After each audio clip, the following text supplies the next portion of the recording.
kita deh hari ini saya mau IG live bersama eh, Sis Grace Natali. Mungkin ada yang sebagian udah tahu ya, Sis Grace itu chairperson daripada PSI. Kita sambil nunggu dia, saya lagi mau tanya-tanya gimana dia bisa menjadi seorang pemilik partai nih. Ya, kita live sama Grace, kita lagi tunggu. Beliau tadi WhatsApp, baru internetnya rada lemot. Halo, Hai, gimana kabarnya sister? masih bertahan di rumah. Berapa bulan sudah? Wah, dari apa ya? Dari bulan Maret pertengahan ya kita ya? 23-an lah ya, tanggal 20-an gitu ya kayaknya ya. Iya, ya sekitar itu deh, udah 2 bulan lebih ya. Wah, gue sih udah hampir 48 hari ini, hampir 50 hari. Iya, ya ampun udah berapa kilo? Waduh, ini udah lihat tuh, udah double chin-nya udah minta ampun. Apalagi ngeliat Sis nih masak mulu di rumah, ampun deh. Itu masak Aduh. buat apa ya masak itu ya, Sis? Jadi kita 2 hari sekali selain masak buat di rumah dilebihin buat dibawa ke kantor, udah gitu dibagiin sama relawannya PSI. Mereka muter memang hampir tiap hari kan, keliling, terutama udah jam 10 ke atas sampai jam 2 pagi, keliling dan menemukan banyak tunawisma. Awalnya gitu sih, awalnya dari laporan anak-anak, kita kan memang punya rutin ya, ada yang nyumbang roti gitu, awalnya gitu.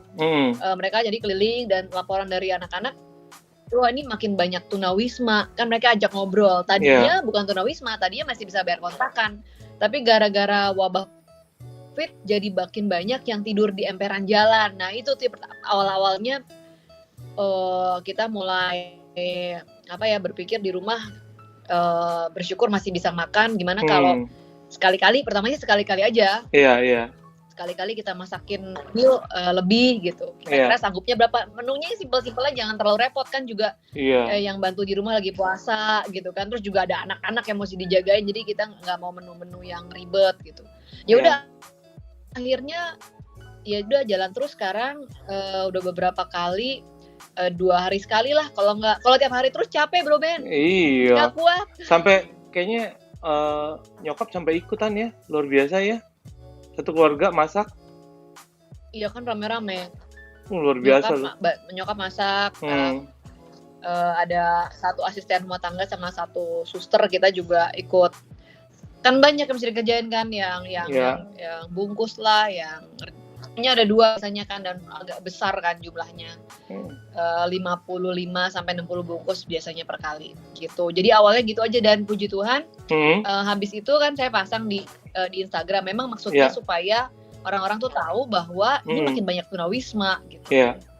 Nah sejak itu setiap hari ada aja yang ikutan nyumbang Bro. Ada yang misalnya ngirim gitu, misalnya ada yang hari ini ada si Susan yang nyumbang 150 bungkus nasi bakar. Pas hari ini saya juga nggak masak, jadi ada yang fill in tanpa disengaja. Kemarinnya lagi juga ada yang rutin setiap minggu nasi koplo gitu, namanya 50 bungkus per hari gitu. Ada lagi yang kemarin lusa 100 juga bungkus per hari gitu. Jadi berharapnya sih semoga banyak yang ikut-ikutan, dilebihin aja lah berapa entah, tapi kita bisa ngasih, karena banyak banget sekarang orang yang jadi tunawisma. Kalau tunawisma dikasih sembako kan nggak bisa Bro Ben, mau masak di mana? Jadi kayaknya langsung makan di tempat gitu ya, Sis ya? Langsung makan di tempat. Jadi sehari 3 kali? Simpel aja. Sehari 3 kali dibagi? Enggak, sehari sekali aja. Sehari sekali. Itu kayaknya si Mili juga ke daerah Tangerang Selatan ya, sampai Tangerang ya? Iya, Sis Mili juga sampai ke Pademangan juga, ikut bagiin waktu kita punya program di sana. Saya senang sih lihat anak-anak semuanya bergerak, yang di Bekasi, yang di Tangerang, di mana-mana sih, dan nggak cuma Jabodetabek, di Medan, bahkan sampai di Papua pun juga bergerak gitu. Dengan kemampuannya masing-masing ya. Kita nggak bicara kuantitas, tapi dengan apa ada bergerak. luar biasa loh itu sih. Maksudnya kan kalian kan bukan orang lama, masih baru. Nah, ini yang kita mau bahas nih malam ini. Saya nih mau berbagi sama teman-teman yang lain. Saya banyak cerita tentang Sis Grace kan sama teman-teman saya gimana how you jatuh ke dalam dunia perpolitikan Indonesia ini. Itu kenapa itu? Saya kan tahu ceritanya, cuman saya mau tahu kenapa waktu itu kok bisa milih jatuh ke politik. Why gitu.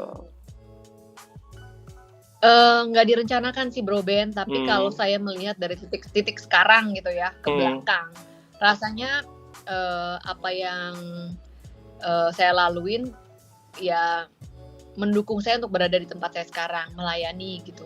Saya kan kuliahnya akuntansi ya. Iya, nggak jauh banget. Lalu saya ya jauh banget, terus saya tidak disengaja saya dapat tawaran untuk jadi wartawan waktu itu di SCTV, Liputan 6. Di situ kemudian ya sangat-sangat membekali saya karena saya tadinya kan orangnya nggak terlalu bergaul gitu kan. Ya pergaulannya sempit gitulah dengan yang kira-kira saya berasa nyaman aja. Nah, dengan menjadi wartawan kita kan harus fleksibel. Harus bisa mudah beradaptasi dimanapun berada, mesti bisa bergaul dengan siapa aja gitu kan, punya networking yang luas jadinya. Terus saya kemudian berkarir di lembaga riset survei gitu kan, kemudian akhirnya sekarang di tempat saya sekarang. Jadi buat saya sih mengalir aja sih Bro Ben, mengalir aja. Ya kalau kita sebagai orang percaya tentu kita yakin bahwa itu ada campur tangan Tuhan yang membukakan pintu. Nggak kepikiran tadinya kita nggak mau ke situ, nggak kepikiran punya karir ke situ, nggak ada saudara, nggak ada teman yang ada di situ, kok bisa ke situ gitu kan. Jadi tapi saya mau ketika dibukakan pintu gitu saya ya tentu melewati proses berdoa, bergumul dan sebagainya. Saya mau mengambil langkah itu gitu. Dan thanks God sejauh ini saya nggak pernah merasa menyesal melakukan sesuatu, baik itu jadi wartawan, baik itu jadi konsultan politik, sampai di titik yang sekarang di partai saya nggak menyesal. Dan saya ya merasa bersyukur banget sekarang ini kita punya, kayak di masa sulit kayak gini Bro Ben, kita punya pengurus-pengurus yang bisa kita berdayakan. Kita bisa ngajakin orang untuk ayo let's do something gitu kan. Kita bisa punya struktur yang bisa kita gerakkan gitu. Jadi punya daya gitu. Punya daya yang mungkin gak semua orang punya privilege untuk punya itu gitu. Tapi punya itu lalu mau diapain gitu kan. Jadi secara singkat begitulah. Ntar jangan. Nah, tujuan kan gini loh. Kan politik itu kan pasti jatuhnya kan ke negara kan Sis, gitu ya kan, buat bangsa kita segala macam. Nah maksudnya tujuannya itu apa sih? Kan kalau saya lihat PSI ya, ini isinya ya anak muda semua, milenial semua, dan saya lihat ini militan banget gitu. Saya berapa kali ketemu Sis Grace dan berapa kali ketemu teman-teman di PSI juga gitu ya, kita meeting soal yang lain itu. Ini militan banget loh, bener-bener nggak dibayar, nggak di ini gitu ya. Nah tujuannya apa sih dibikin kayak gitu? Maksudnya apa sih, spirit apa sih yang mau dibawa sama PSI itu ke depan? Karena you know like besok nih, jujur saya kan di gereja ya, banyak pelayanan di gereja. Gereja tuh bukan nggak bisa berbuat banyak, kita terbatas sekali. Karena kalau gereja nanti dibilangnya kristenisasi gitu kan. Nah nanti susah kalau Sis pakai kendaraannya yang partai lebih luas gitu. Nah, saya pengen tahu itu goalnya apa sih sampai anak-anaknya bisa sampai militan gitu. Dan saya lihat ya, sebenarnya gereja yang sebenarnya itu ada di sini loh, yang kalian lakuin sebenarnya kalau buat saya. Tapi, nah saya mau tahu Sis itu kenapa bisa larinya ke partai? Apa yang what do you expect with the partai gitu loh? Pertama saya mau ngomentarin itu dulu tuh Bro. Memang di sini terlalu banyak suara sumbang kan, kalau kita dengerin capek banget. Betul. Gereja kalau bantu dibilang kristenisasi, tapi bantuannya ditungguin juga. Sama partai juga Bro. Bergerak nggak pakai logo, ditanyain kalian nggak ngapa-ngapain gitu kan, dan dinyinya mana cuma pakai kampanye doang, tapi kalau pakai logo hari ini pakai logo diomelin. Jadi serba salah gitu. Sementara kalau kita misalnya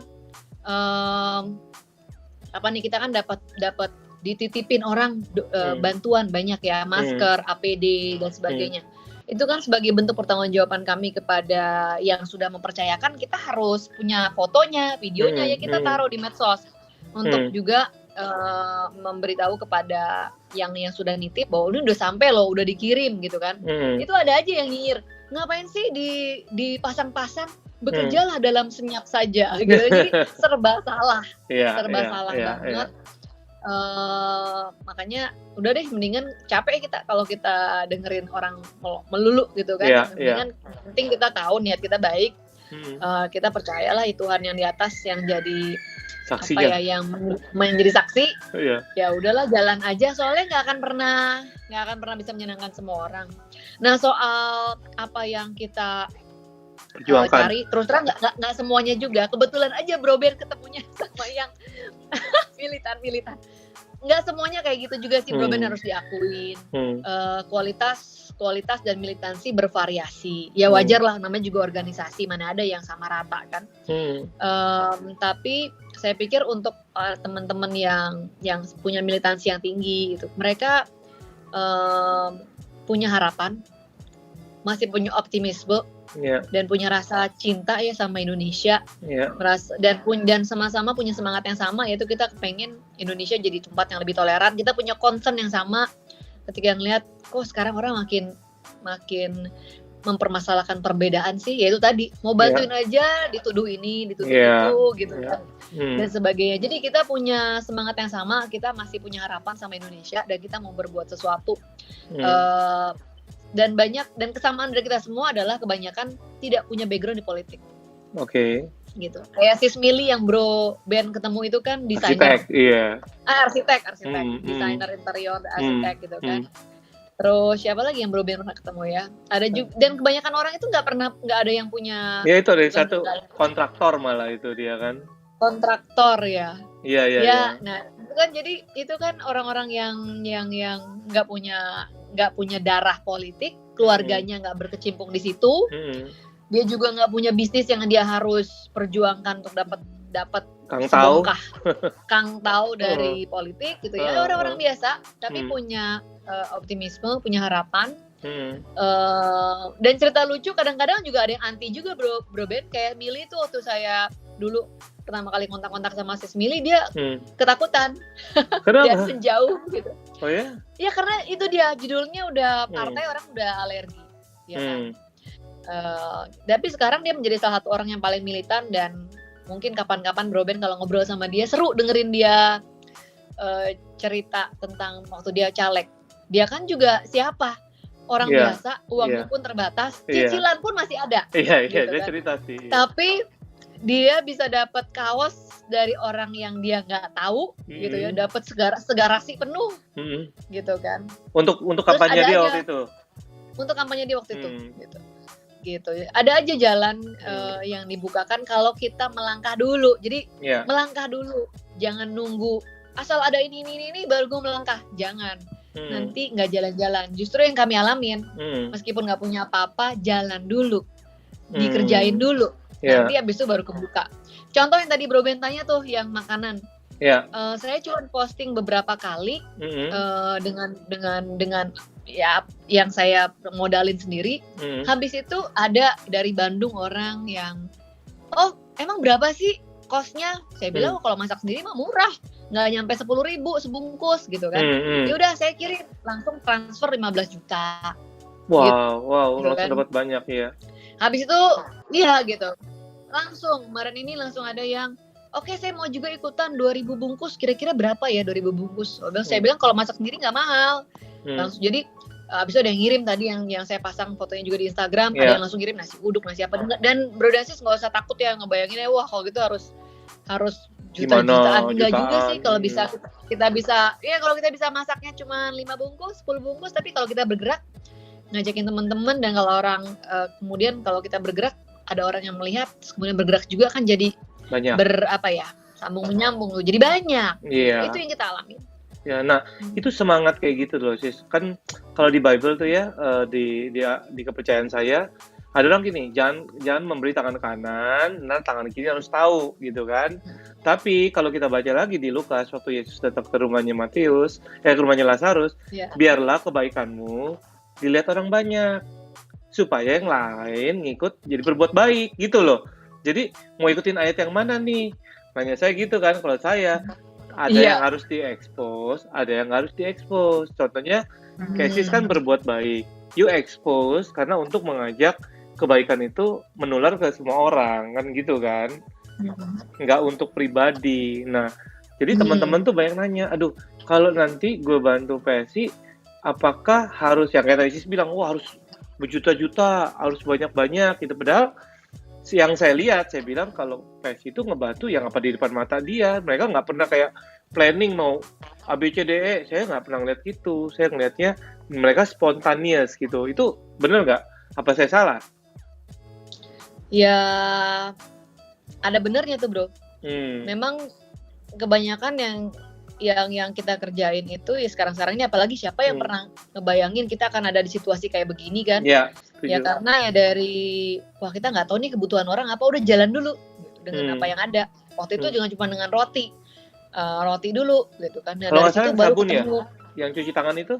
Sabun itu juga cuma dari inisiasinya anak-anak. Kalau disinfektan mahal banget ya gitu kan, langka lagi. Gimana ya? Ya udah deh, coba mereka bikin percobaan pakai ember, dipasangin keran. Akhirnya ada yang nyumbang 100 galon, 100 tong gitu kan. Ada yang nyumbang berpuluh-puluh liter sabun. Nggak minta apa-apa, nggak pakai embel-embel gitu kan.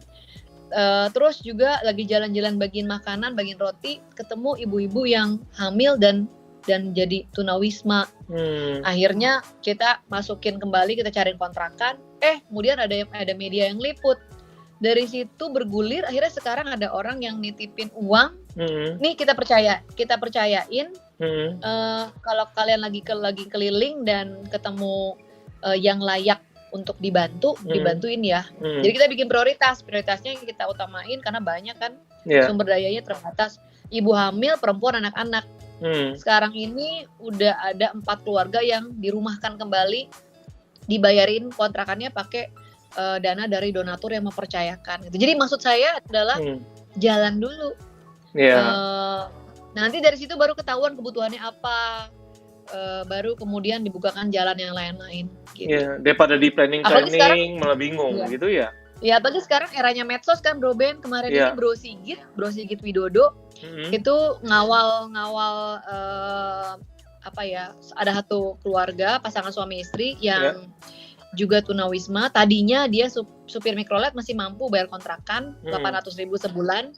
Tapi sekarang penghasilannya anjlok dari 150.000 per hari turun jadi 20.000 per hari. Cuma bisa buat makan. Waduh. Nah, kemudian istrinya lagi hamil katanya, hamil 3 bulan. Tapi kayaknya juga ada kista. Kita cariin kontrakan dengan uang dari donatur. Kita ajak ke dokter, ke rumah sakit. Karena di puskesmas kan nggak ada USG. Ternyata dia bukan hamil. Ternyata dia kista. Waduh. Kista yang sangat besar menyerupai kehamilan 7 bulan. Buset, besar sekali jadinya ya perutnya. Besar sekali. Kemudian gimana nih mau dioperasi, juga kan butuh dana yang besar ya.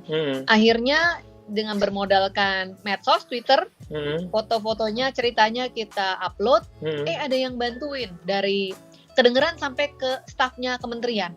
Dan akhirnya mau dibantu, cuman lagi nunggu jadwal kapan bisa dioperasi karena kan lagi banyak pasien corona. Takutnya malah jadi kena virus dan sebagainya. Karena sekarang napas aja udah susah gitu dengan kista sebesar itu di perut. Gitu. Jadi mulailah dengan apa yang ada. Habis itu jalannya kebuka.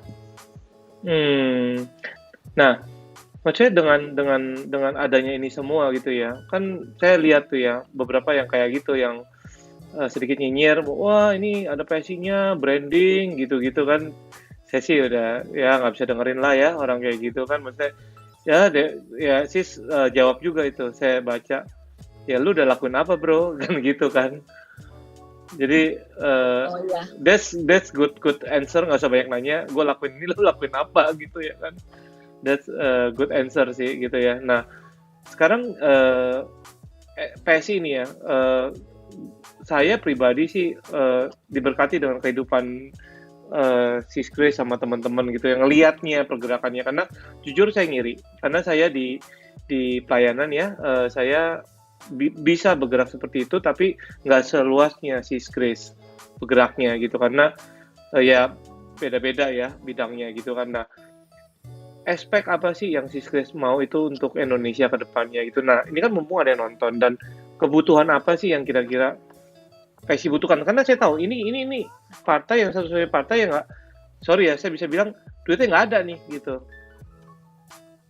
Semua partai punya duit, I know, I have a friends in partai-partai gitu, tapi saya tahu ini PSI yang cuma mengandalkan keberanian dan sosmednya, dan sempat ketemu dengan Bro William juga itu yang di DPRD ya kan, itu luar biasa memperjuangannya. Nah, apa sih yang di-expect sama PSI sekarang untuk negara kita ini, Sis, gitu loh? Ya, oke. Kami kalau kita pakai cara yang jadul, Bro, nunggu apa ya? Wah, menjadi pemenang pemilu dulu nih, punya kursi terbanyak di DPR misalnya, itu lama. By the way, sorry, saya potong bentar. Tapi Sis Grace nggak menang kan, kalau nggak salah kan? Sis Grace ya, nggak menang kita kan? belum mencukupi ya suaranya. Belum mencukupi suaranya untuk masuk. Bukan, maksud saya pribadinya Sis Grace sendiri kan juga nggak dapat bangku sebenarnya kan? But you still do it. Oh, dapat. Saya iya, tapi suara saya tertinggi sebenarnya di Jakarta. Cuman kan ada suara nasional yang harus dikumpulkan. Jadi meskipun suaranya mencukupi pribadi, tapi kalau nasionalnya tidak mencukupi, aturan di kita kan itu jadinya dianggap tidak ada, gitu kan. But you still do it the vision gitu. Kenapa itu? Kalau saya bisa males. Iya, karena ya kita adalah saat-saat sedih-sedihnya, tapi ya udah harus move on kan, harus jalan lagi, dan tanpa terasa udah lewat setahun juga loh. Udah tinggal 3,5 tahun lagi menuju kesana lagi, iya. Kesana lagi. Kita mau melihat kan, kalau sekarang nih ada istilah disrupsi ya di dunia bisnis, dunia kerja, era-era di mana kita sekarang punya medsos, yang jadi maksud saya, kalau dulu orang mau jadi kaya gitu ya, kalau kita ngomong bisnis, ya mungkin kan dia mesti kerja luar biasa dari satu warung kemudian jadi toko jadi 1 jadi 2, 3, lalu kemudian jadi baru bikin apa nih, pabrik kecil jadi pabrik, jadi konglomerat gitu kan. Nah, kalau sekarang tuh eranya tiba-tiba ada anak-anak muda yang bukan keturunan konglomerat, tahu-tahu punya, akhirnya jadi orang-orang kaya baru karena mereka punya gagasan yang baru yang memberikan solusi, melakukan kolaborasi dan memanfaatkan internet gitu kan. Contohlah Gojek, gitu kan. Contohlah Amarta, contohlah Ruang Guru, apalagi ya, banyak gitu kan.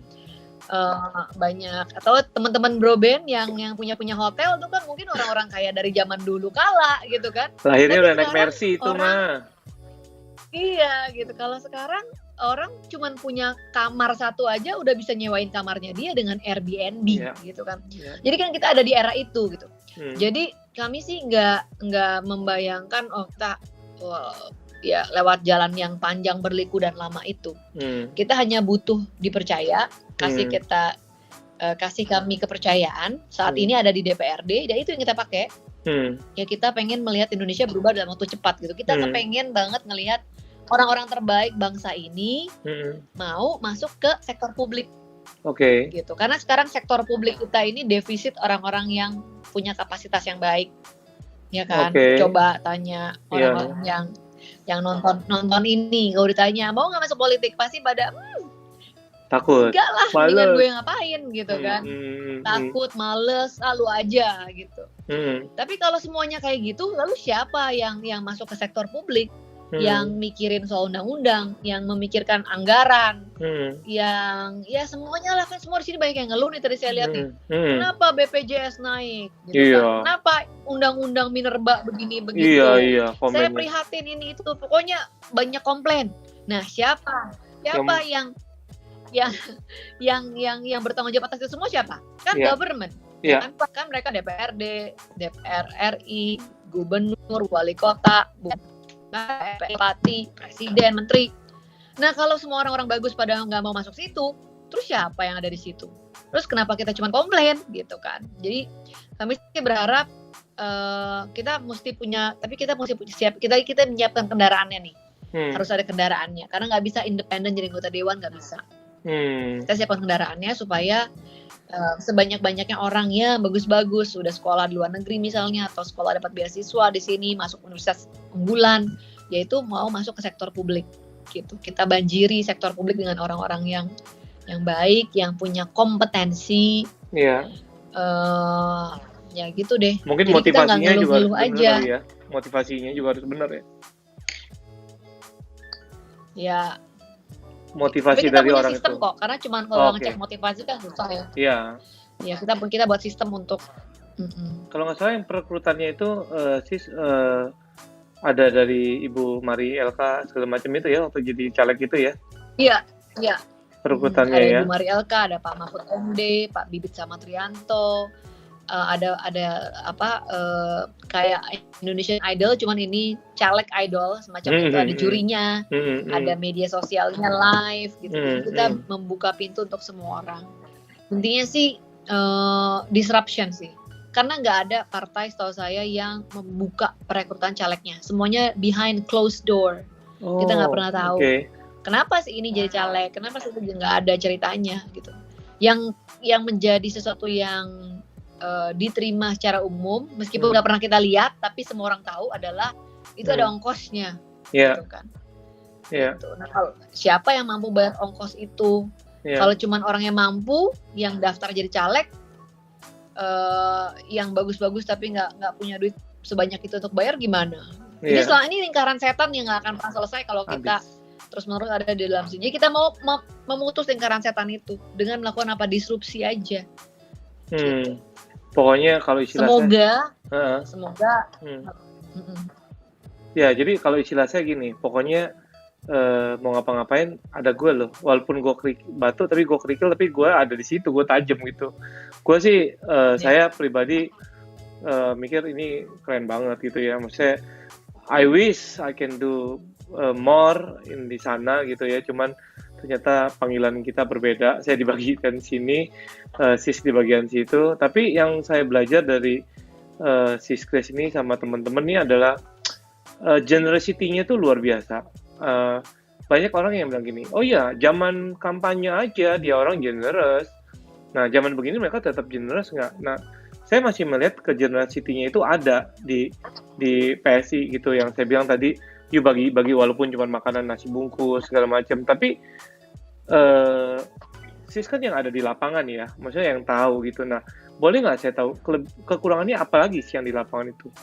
Yang mungkin teman-teman nonton ini bisa bantu gitu atau gimana gitu? Sekarang ini situasi betul-betul sulit ya bro. Makin banyak orang yang nggak bisa memenuhi kebutuhan primernya dia. Sandang, pangan, papan gitu ya, makanan, tempat tinggal, itu mereka semakin banyak yang tidak bisa memenuhi. Coba deh sekali-kali kalau yang tinggal di mana nih, Jabodetabek terutama ya, karena epicentrumnya kan di situ. Keliling aja malam-malam lihat, karena mereka baru keluar di emperan-emperan itu kan malam-malam, jam 10 ke atas itu makin banyak. Coba kalau punya keberanian cukup, ajak ngobrol juga gitu ya. Banyak dari antara mereka yang tadinya tuh misalnya supir angkot, buruh atau kuli angkut gitu, pekerja-pekerja informal, tadinya masih bisa bayar kontrakan, sekarang enggak gitu. Jadi banyak sekali orang yang tidak sanggup memenuhi sandang, pangan, papan. Dan itu nggak akan bisa dihandle oleh pemerintah ya, orang sebanyak itu. Bukan cuma soal, kalau uang sih sudah di Pak Jokowi mengalokasikan cukup banyak. Tapi kan pendataan kita memang punya masalah, data kita. Data kita dimutakhirkan terakhir itu datanya Kemensos kalau nggak salah 2017 gitu. Jadi kalau masing-masing dari kita berbuat sesuatu kan pasti bisa kelihatan besar gitu kan. Kalau masing-masing dari kita nolong orang di lingkungannya aja yang radius mungkin nggak usah jauh-jauh deh, yang radiusnya 1 kilometer dari tempat tinggalnya dia, gitu. Semua orang melakukan itu, gitu. Kita akan bisa, ya insya Allah bisa melewati situasi sulit ini. Kemarin ini Bro Ben, kita ngeri banget dapat informasi dari teman-teman yang di lapangan. terus muter di lapangan. Ada satu RW di Kramat. Satu RW itu yang positif 23 orang. Satu RW. Satu RW. Dan dia belum dites semuanya. Maksudnya warganya yang dites cuma 1000-an orang. Mereka tuh padat penduduk loh. Kadang-kadang satu RT bisa 800 kakak gitu kan. Jadi kalau cuma 1000 orang yang dites itu mah hanya sebagian kecil aja. Gitu. Kemudian kemarin ini baru ada tes lagi 3 RT 11 orang. Itu pun random ya gitu. Waduh. Nah, iya, dan pemukimannya kalau kita main-main ke situ ya, jalan, lihat gitu ya. Kebanyakan mereka tinggal di rumah yang kontrakan yang cuma 1 kamar gitu. Jadi buka pintu, 1 ruangan, semua barang ada di sana, nggak ada ruangan lain. Tidur di situ, mungkin baca di situ, main handphone di situ, nggak ada jendela.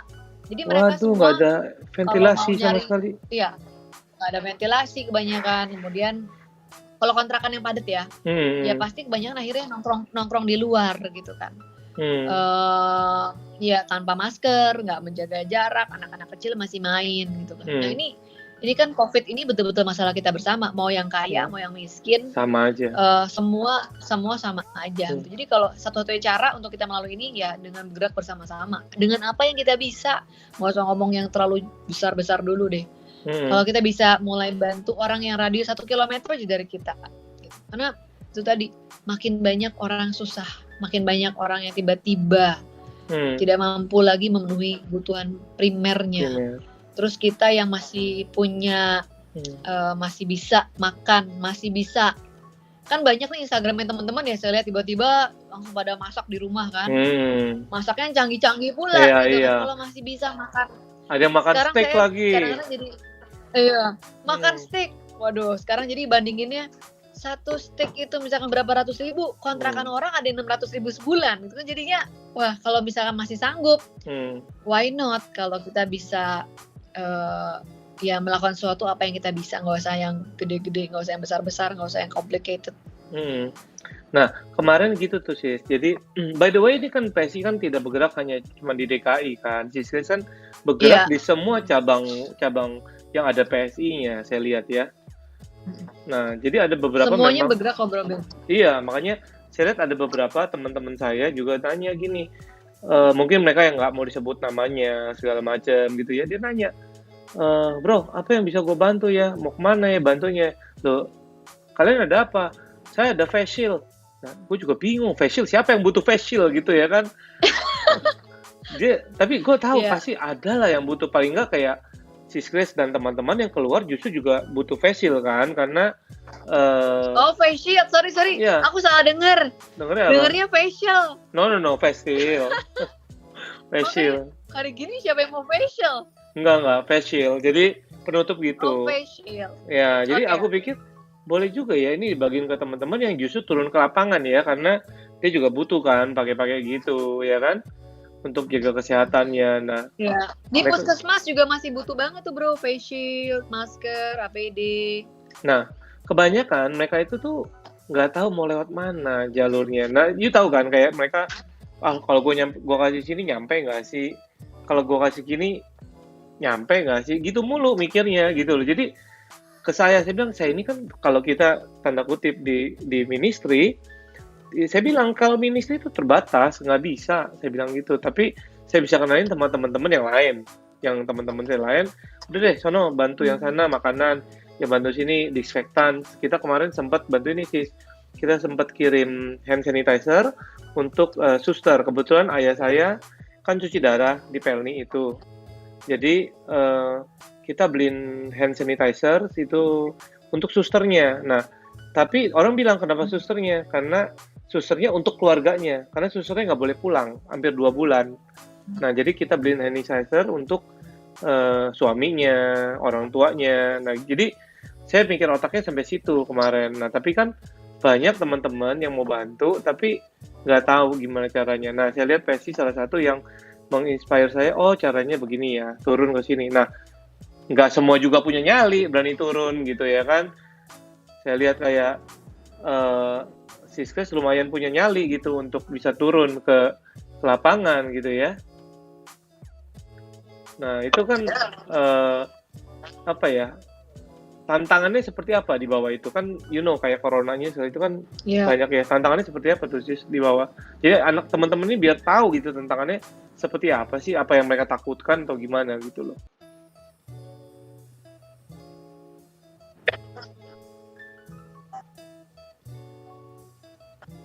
Wah, ini Siskes kayaknya wifi-nya rada lemot banget ya.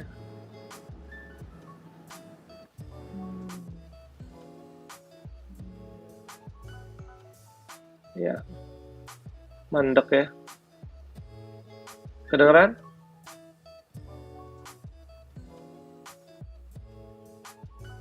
Halo?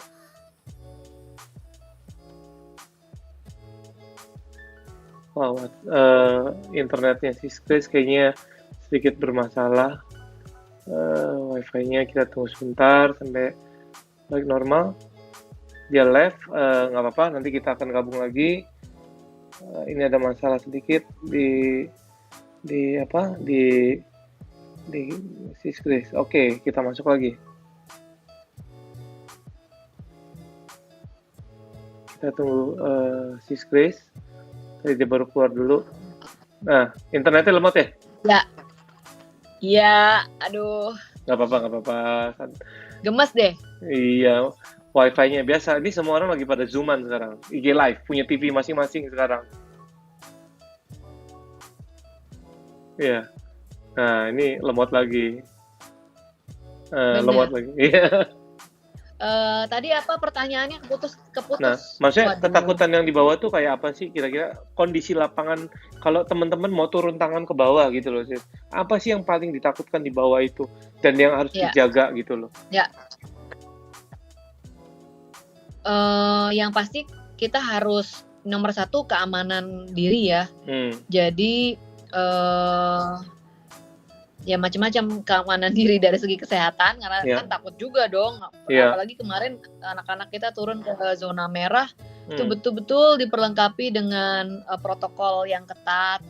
Pakai masker, nggak boleh sentuh wajah, disinfektan kita bekali. Jadi benar-benar saling menjaga. Terus kemudian sekarang ini karena tadi banyak orang yang tidak bisa memenuhi kebutuhan primer, ketika kita mau memberi bantuan memang lebih baik sudah dicek dulu dengan orang yang terpercaya tempat itu Bro Ben, karena takutnya tingkat kriminalitas sekarang kan tinggi ya. Tingkat kriminalitas sekarang kan iya gitu. Nah kayak kemarin ini kami ada turun satu titik, udah tahu sih di situ yang begal di situ gitu kan, pemukiman padat dan sebagainya. Jadi kita udah harus koordinasi dulu dengan Kapolsek gitu, dengan Kapolsek, cari inilah kan sekarang semua orang nih selalu ada jejaring ya, cari orang yang mungkin paling gampang gini, ada nggak teman kita yang RT, RW, nah biasanya RT RW yang baik ya kerjanya itu mereka harusnya punya koneksi, punya komunikasi dengan Kapolsek gitu kan, dengan lurah. Nah itu perangkat-perangkat itu harus kita gandeng tuh, kalau enggak kita terlalu meraba-raba di tempat yang kita nggak menguasai, takutnya berbahaya. Susah juga berbahaya untuk dari segi kriminalitas ya, keamanan dan juga bantuan yang kita bawa kan pasti terbatas, nggak mungkin cukup buat semua orang. Nanti kalau yang ada yang nggak dapet tuh suka ngambek, marah, ngamuk. Iyalah, gitu. Nah itu kan adil. harus dikondisikan, udah diedukasi dari awal berapa yang dimiliki, jadi biar diatur supaya tertib dan tidak terjadi kerumunan, rebutan. Nah itu kan celaka lagi tuh, dari mau nolongin akhirnya malah jadi buat masalah baru. Jadi stepnya adalah apa nih yang mau dibantu? Kalau itu langsung ke warga, mulai cari koneksi dengan RT, RW, lurah, Hmm. kemudian nanti diarahin harus gandeng kepolisian sektor ya, Ya, polsek keamanan gitu setempat kan. lah ya pokoknya lah ya. Keamanan setempat, udah gitu kalau bisa gandeng warga sekitar juga gitu. Makanya jangan sendirian. Kalau sendirian nanti takutnya ada apa-apa gitu. Iya. Kami pun ini sih gandeng juga warga yang udah kita pernah sebelumnya ada komunikasi. Kalau belum ada sama sekali ya itu tadi gandeng ke perangkat. Lurah, RT, RW. Nah udah gitu jangan kaget kalau ternyata kita nih mau bantu orang, mau bantu warga. Ternyata perangkat di sana minta uang. Oh ya? Gitu. Masih ada yang begitu? Iya, ada. Ini baru kita alamin kemarin ini. Sampai kita bingung juga. Daerah mana itu? Ya nggak usah disebut lah, Mas. Iya. Di mana-mana kayak gitu. Itu kayaknya sudah menjadi fenomena nasional gitu. Iya. Rasanya aneh gitu, karena kami ini bawa bantuan buat warga. Iya. Tapi RT RW-nya minta uang lelah membagikan, kan lucu. Aduh. Ya, tapi itulah kenyataannya di lapangan. Nah, akhirnya kami cari jalan lain. Kita coba kontak RW lain gitu kan. Akhirnya dapat kontaknya Kapolsek, dapat kontaknya lurah, yang akhirnya mengawal sehingga nggak ada bayar gitu kan. Nah, gitu, jadi kayak gitu makanya kalau ketemu yang begitu cari jalan lain, jangan dikasih gitu aja, bukan apa-apa. Menurut saya sih nggak mendidik. Nanti akhirnya orang-orang yang mau donasi setelah kita repot karena orang-orang itu akan bilang keenakan. Ya, sebelumnya dulu ada yang ngasih. Kita dapat ngasih gitu kan. Jadi memang gampang tapi malah menciptakan masalah baru. Cuman itu yang akan teman-teman temuin. Jadi kalau nggak mau repot, makanya cari aja organisasi yang udah jalan. Kan banyak kan. Iya. PMI ada mungkin ya. Udah gitu mungkin ada yang saya tahu SECI juga jalan. Iya. Ya kan. Terus juga ya banyak kok. Nah, kita cari aja, ada lagi YCAP gitu. Atau PSI kalau mau. Iya. Makanya kayak kemarin saya lihat Bro Giring itu kan ngamen tuh ya. Itu kekumpul dananya untuk para pemusik kalau nggak salah ya. Enggak, itu untuk para tenaga medis. Jadi dibelanjakan APD dan multivitamin. Itu dapat berapa tuh? Luar biasa loh itu. Itu dapat 200 jutaan. Satu malam Bro Giring untuk ngamen itu ya? 3 malam. 3 malam. Dan itu fully... Iya. Maunya sih 7 malam Bro Ben, tapi takutnya temboknya runtuh. Tapi dia fully kasih uangnya semua untuk pendanaan APD itu ke rumah sakit gitu ya? Iya. Dan itu kan lewat Kita Bisa. Jadi kan semuanya ada reportnya ya. Keluar uang berapa, belanjanya berapa, lalu penyerahannya kemana aja, itu ada reportnya lengkap tuh. Oh, lewat Kita Bisa ya, Kita Bisa si Bro Afril ya, I know him. Al-Fatih Timur ya? Iya. Bro Al-Fatih ya? Iya. Nah makanya ini ada pertanyaan yang menarik. 5 tahun dari sekarang PSI mau ngapain sih? Dari sekian banyak yang kalian sudah lakukan dengan jeripayanya Siskri segala macam, 5 tahun ke depan mau ngapain sih Sis? 5 tahun ke depan kami berharap kalau kemarin ini kita ya baru berhasil menundukkan wakil-wakil di Jakarta, Surabaya, yang satu fraksi ya. Semoga di tempat-tempat next bisa lebih banyak lagi. Semoga next ketika kita buka lagi nih pendaftaran caleg, teman-teman yang tadinya anti gue nggak mau, kita semoga next kita buka daftar calon-calonnya bagus-bagus yang daftar, gitu, orang-orang yang terbaik yang daftar. Saya berharap sekali bisa melihat itu Bro Ben. Kemudian kita impiannya bisa mendudukan orang-orang yang bagus duduk di kursi-kursi jabatan publik itu, menjadi pelayan masyarakat yang kerjanya bisa diawasi setiap waktu, ada report, bisa dinilai dan dipecat jika kinerjanya buruk gitu. Ya betul-betul kerja deh. Ya orang-orang yang betul-betul kerja. Nggak ada mahar-maharan dong. Udah pasti enggak lah. Ya soalnya kan tahu sendiri ya. Pak, saya rasa sih 5 tahun ke depan PSI sih ya 3 besar lah menurut saya sih ya, harusnya. Amin. Iya dong, harusnya 3 besar. Lihat ketumnya, teman-temannya semua bergeraknya luar biasa, generasinya luar biasa. Saya pribadi justru banyak belajar di bukan, saya pikir kan dulu politik juga yang kotor lah segala macam gitu ya, tapi makin kemari dengan adanya lockdown ini saya pikir ya makin kreatif, dan saya lihat juga ternyata PSI mengikuti kreatifnya nih, termasuk saya gereja yang mau nggak mau jadi online, sama Esios semua online, meeting online, komsel online, semua online.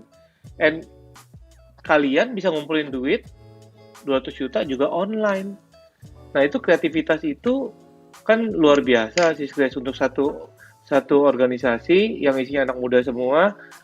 Kalau saya berharapnya sama yang dengar semua ini, satu partai ini bisa merubah paradigma satu bangsa. Kalau saya gitu.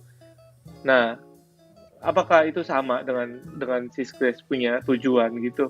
Bahwa bangsa ini harus berubah paradigmanya gitu loh. Switching ya, perubahan gitu. Ya.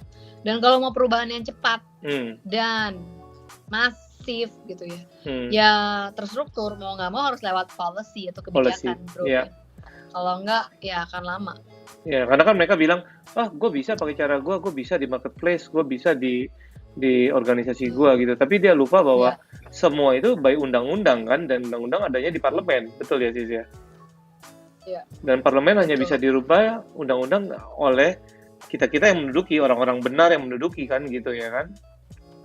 Iya, betul tuh Bro Ben. Nah itu seberapa besar Siskres, untuk terakhir nih saya tanya, kira-kira seberapa besar passionnya Siskres teman-teman PSI untuk bukan masalah 2024-nya, tapi seberapa besar kalian mau merubah negara ini menjadi seperti itu? Kalau kami sih, ya kalau kita ngelihat negara-negara lain nih Bro Ben, kemarin ini sebelum COVID bulan Februari saya diundang menghadiri Munich Security Conference. Oh ya, selamat ya. By the way, Anda menjadi yang leaders, apa itu yang menang, yang leaders di Eropa itu ya? Yang global leaders itu. Global leaders, selamat ya. Iya, di situ sebenarnya tadinya saya pikir ini apa sih, konferensi keamanan, kayaknya isunya nggak Indonesia banget gitu. Tapi ya udah, karena diundang saya penasaran dan ada waktu juga, jadi saya ke sana. Dan di situ kan forumnya negara-negara maju, negara-negara barat yang udah established udah sekian lama gitu. Dan kayaknya mereka udah ngomonginnya soal penguasaan antariksa, penguasaan space, luar angkasa gitu kan. Oh, udah jauh ya. Mereka bicaranya sudah begitu gitu. Yang mereka yang katanya yang bisa menguasai artificial intelligence adalah yang akan menguasai dunia selanjutnya gitu. Wah, apa kabar? Wah, saya dalam hati, apa kabar kita ya? Kok masih jauh banget ya? Masih ngurusin pungli. Masih ngurus gitu. Jadi kalau kita nggak berubah, wah kita betul-betul ketinggalan, betul-betul jauh banget gitu. Dan sayang gitu, karena sebenarnya kita punya potensi yang sangat banyak dan kita cuma akan dibodoh-bodohin oleh negara yang sudah maju, cuma jadi follower, cuma ikut arus, cuma jadi korban. Ada trade war, siapa dengan siapa, kita korban gitu kan. Jadi nggak pernah jadi penentu, bahkan untuk nasib kita sendiri, baru-baru dunia. Iya. Jadi penting banget lah, ini masalah survival kita semua juga. Kalau kita kepingin kita sebagai bangsa, harkat dan martabatnya diangkat, dihargai orang lain gitu ya. Ya kita harus bisa melihat ke situ gitu. Jadi jangan terus-menerus ngomongin soal agama lagi ditarik-tarik ke politik gitu kan. Setuju. Orang mau membodohi-bodohi masyarakat hanya dengan menjual isu-isu sektarian, tidak pada isu-isu yang substantif gitu.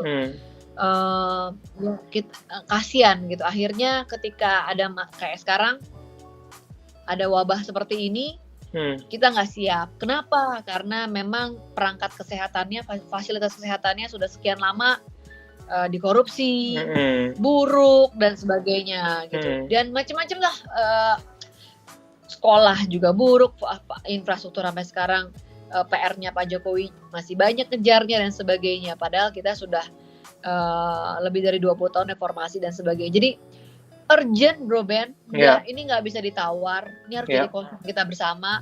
ya, Kalau enggak, ya itu tadi kita sebagai bangsa yang rugi. ya, ya, ya, ya.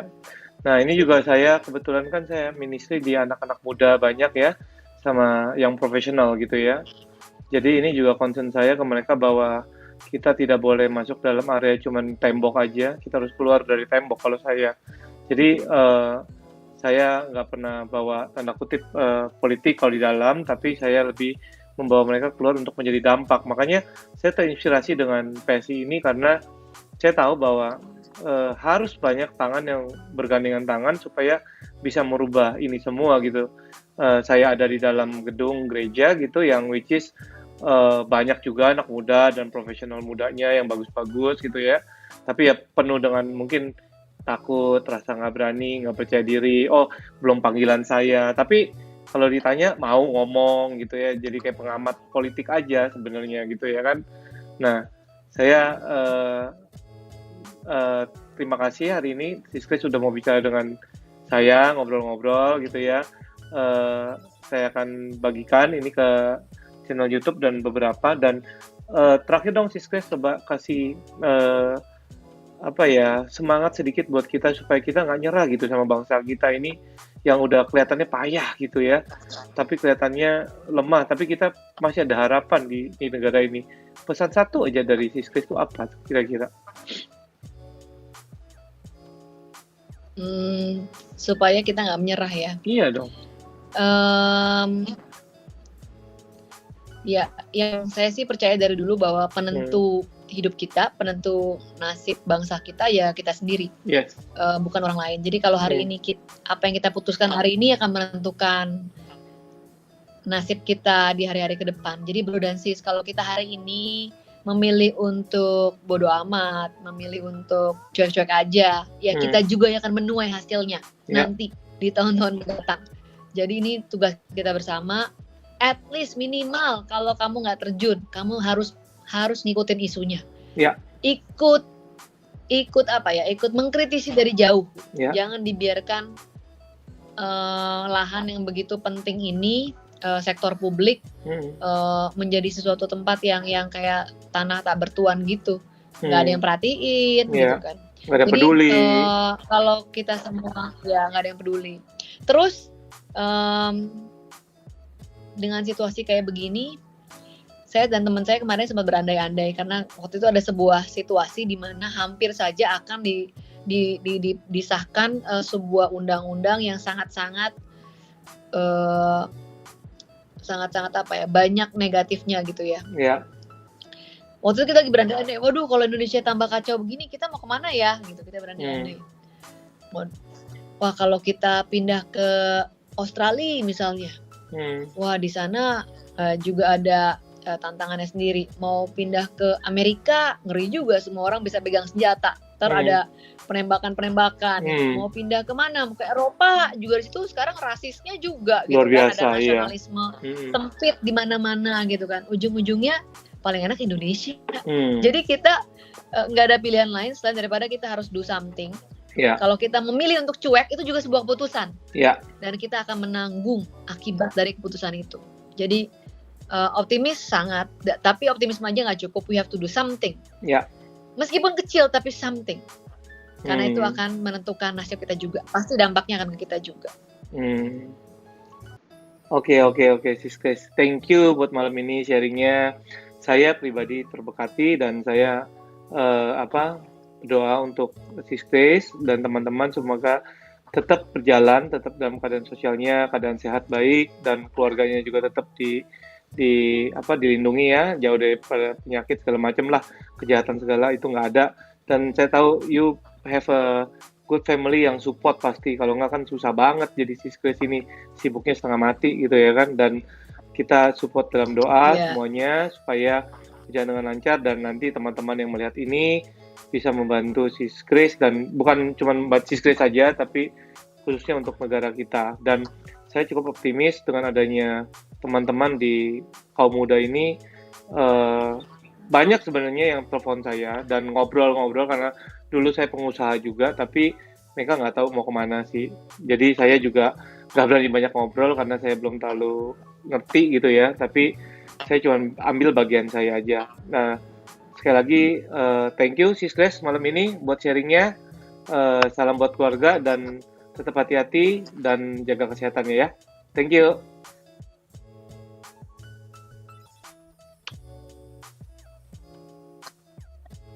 Thank you Bro Ben, Thank stay you. safe and healthy semuanya. Makasih yang udah menyapa dan pesan-pesannya saya baca-bacain kok dari tadi. Iya, kita juga baca semua sih tadi ya. Thank you ya. Sis Grace, salam buat Kevin Thank dan you, anak-anak ya. makasih. Thank you. Bye. Iya.